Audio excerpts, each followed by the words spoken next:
1000 intervent fit-toroq f'Malta fl-aħħar sentejn daqshekk u l-ammont ta' xogħol li sar f'dan il-perjodu minn Infrastructure Malta. Fis-qarrija l-Ministeru għall-Infrastruttura qal li saru wkoll numru ta' xogħlijiet fuq servizzi li għaddu taħt l-art u qal li ġew indirizzati djuq f'numru ta' toroq strateġiċi. Intqal li saret kollaborazzjoni mill-qrib mal-Kunsilli Lokali sabiex minn barra it-toroq arterjali sar xogħol f'toroq residenzjali f'diversi lokalitajiet. Il-Ministru għall-Infrastruttura Chris Bonnet fisser dan it-tragward bħala pedament għal aktar investiment fil-futur.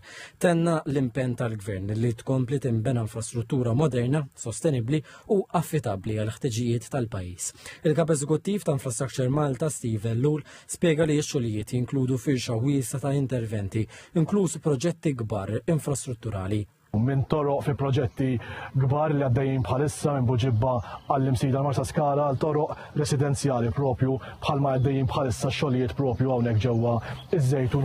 Intqal li matul dan il-proċess ingħatat importanza kbira lil komunikazzjoni mal-pubbliku b'informazzjoni regolari dwar ix-xogħlijiet u l-progress tagħhom. Ingħad li dan wassal għal aktar kooperazzjoni minħata residenti fil-waqt li ssaħħaħ il-fiduċja fil-proġetti li qed jitwettqu.